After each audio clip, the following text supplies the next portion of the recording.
next day now, and we're going to start by putting the seals in. So I've just got a bit of Loctite that I'm going to smear on the outside of the seals, and that helps them slide in, and then once it dries it keeps the seal in place.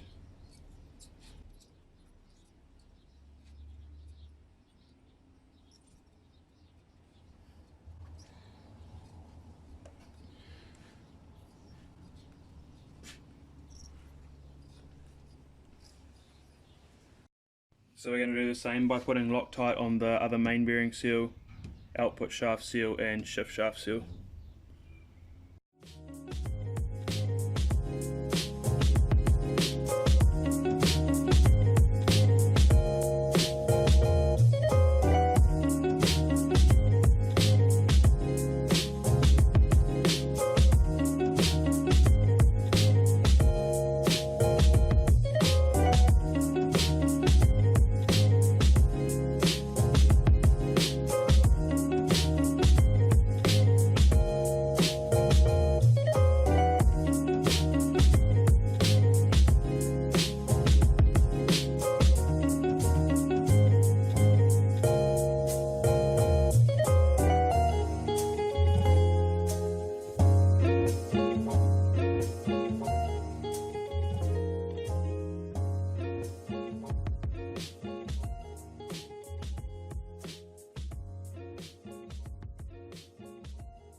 As you would have seen in the engine teardown video, the bolt that holds the primary drive gear on stripped out, so I've had to replace it.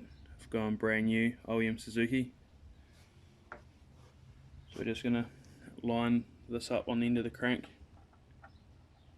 These don't have any certain ways that they go on. Then the washer. And then Loctite on the bolt.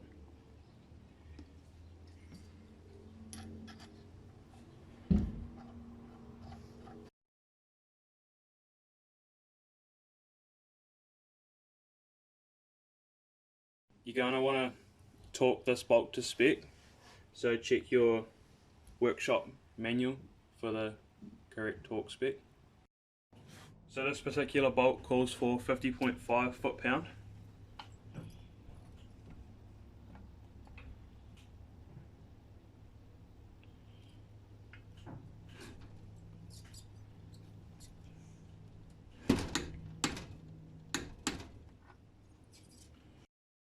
So next up we have these two O-rings, the washer, and then the sprocket would go on, but we're going to do that in a later video, and then we'll just put the retaining clip on.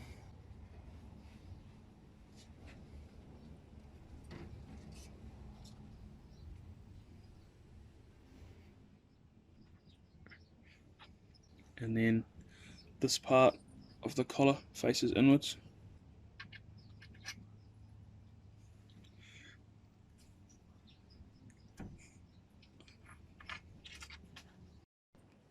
Next we've got the lever with the wheel on it and the spring, and that part of the spring just slots into that groove in the lever,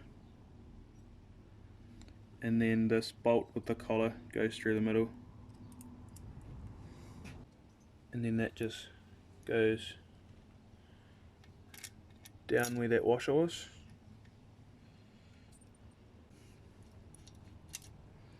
Now this part of the spring needs to come over this dowel from the case, so grab some needle nose pliers and just pull it over, and that gives tension on your lever, and then just tighten it up.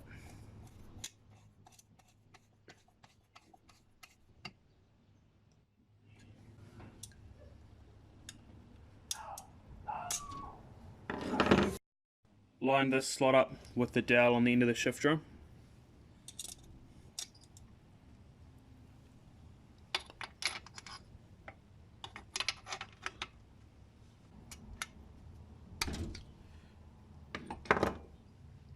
bolt through the middle.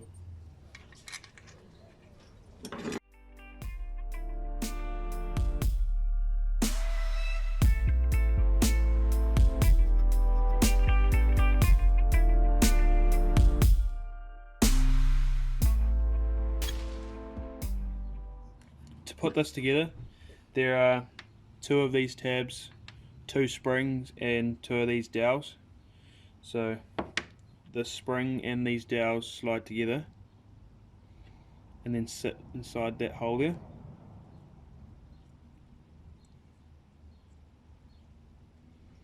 And then you need the right tab, and the rounded part faces on this rounded part here, and then the dowel should be lining up with that slot like so. Yeah, so that's spring loaded so it clicks into gear, and then you just want to do the same on the other side.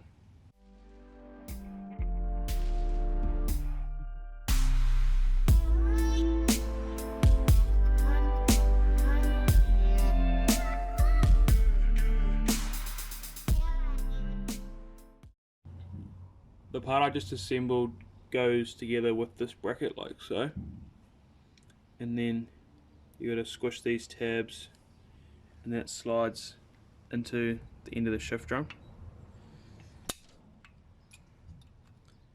and then you have 2 Phillip screws that go in those 2 holes.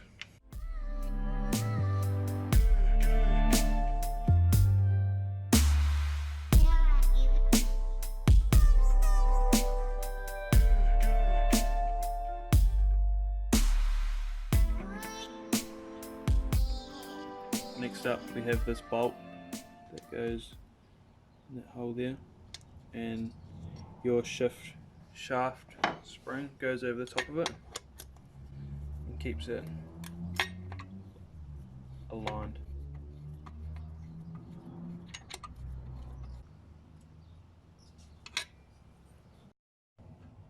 Then the shift shaft just slides over the top, and the dowel lines up with the spring and the teeth on that. Here we have the kickstart mechanism, the retaining clip for the lobe on the kickstart mechanism, and the idler gear.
Next, the power valve actuator arm.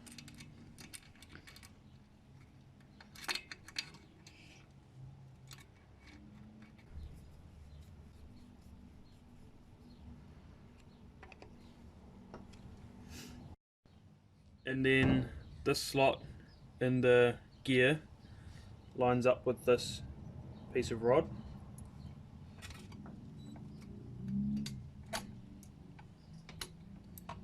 So this all actuates your power valve. So with a bit of gear oil, you're just gonna wanna lube everything up, and then we'll pop that clutch basket on.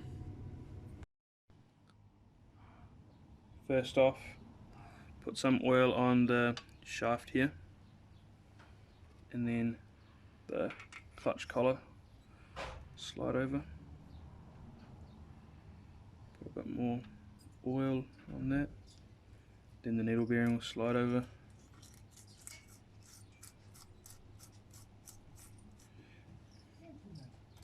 Then your clutch basket slides over the top of that and lines up with the crank gear there and the idler gear on the other side.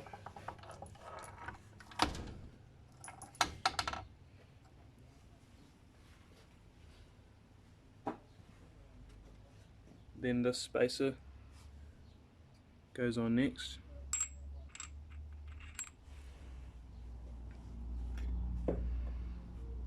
Then your inner hub.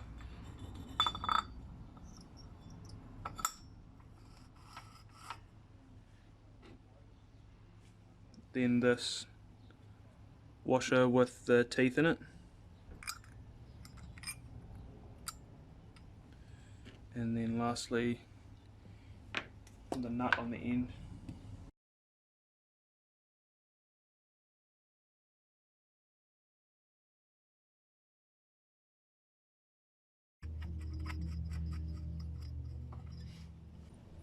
Using a clutch hub holder tool,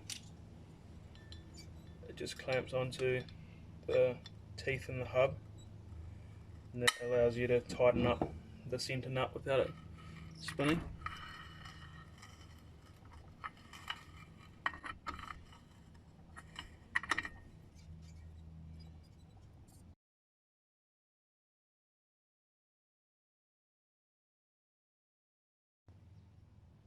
For the clutch plates, a friction plate goes first, and then a steel plate, and so on.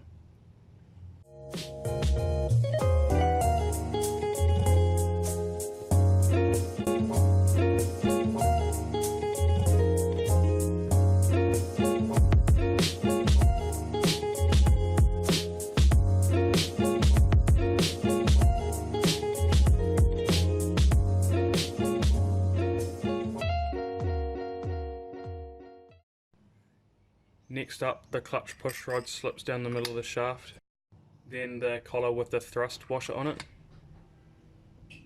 and then the clutch pressure plate. Next up we have the 6 clutch springs and bolts.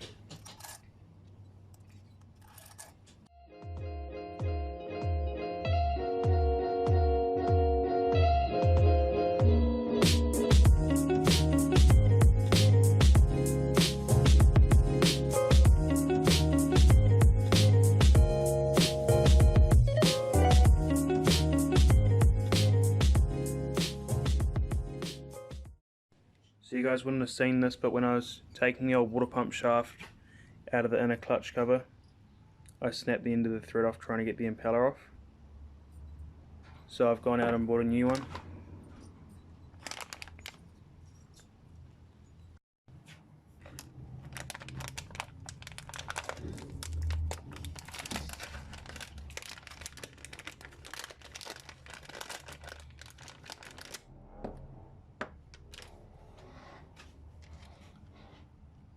The washer goes in this slot here,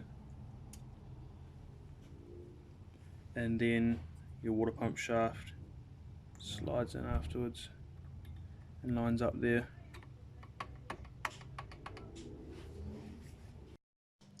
Alrighty, so we have all the clutch, kickstart mechanism, gears, and we've got the water pump seal, kickstart shaft seal, and water pump bearings in. So now I've got to find this gasket and line it up with the dowels. And once the gasket's sitting flush with the gasket surface, we can grab the inner clutch cover and line it up with the shafts.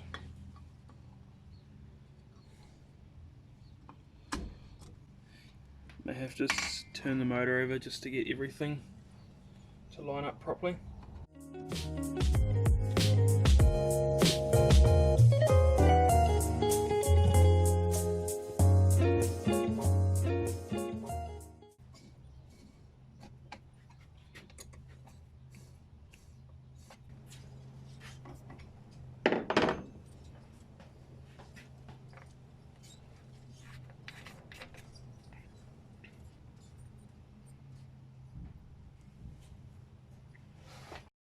So here we have the freshly powder coated outer clutch cover. I've just put the new O-ring on it, and I've put a thin layer of grease all the way around just to hold the O-ring there while bolting it on.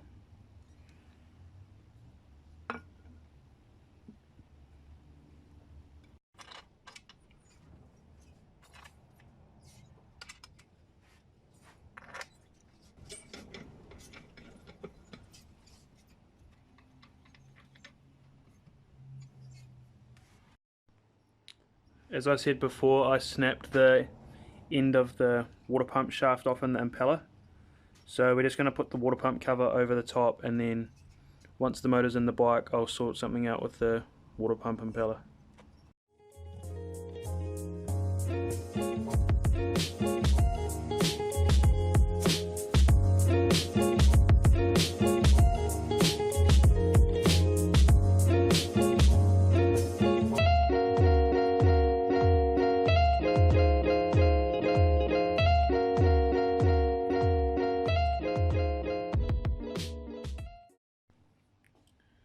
With the Woodruff key, just make sure it's sitting in the cut in the crank properly, and then you can get your stator and line it up with where it was sitting beforehand, keeping in mind that this rubber grommet's got to go in the corner there to stop water coming in.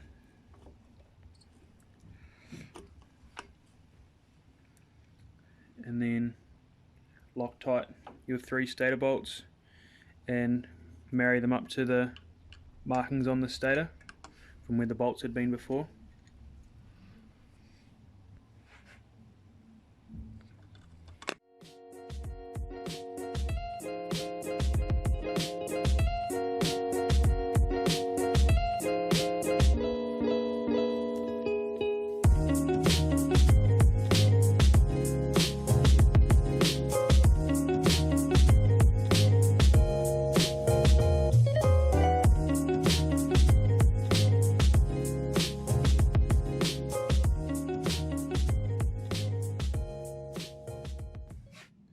So line the cut in the flywheel up with the keyway on the end of the crank.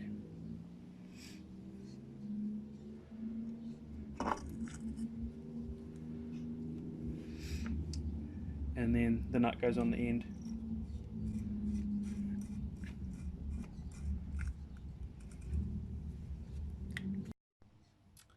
The flywheel nut calls for 40 foot-pound.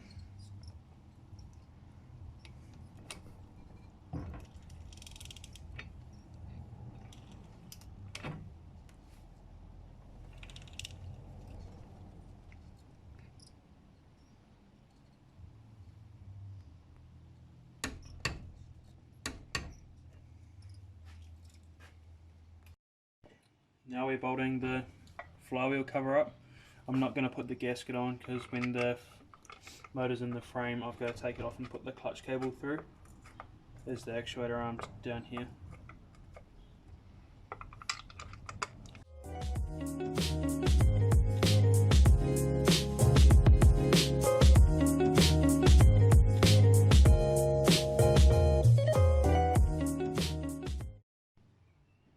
So that's going to be it for the bottom end assembly of the RM250 motor. The cases and all the bolts and the powder coated parts look sick.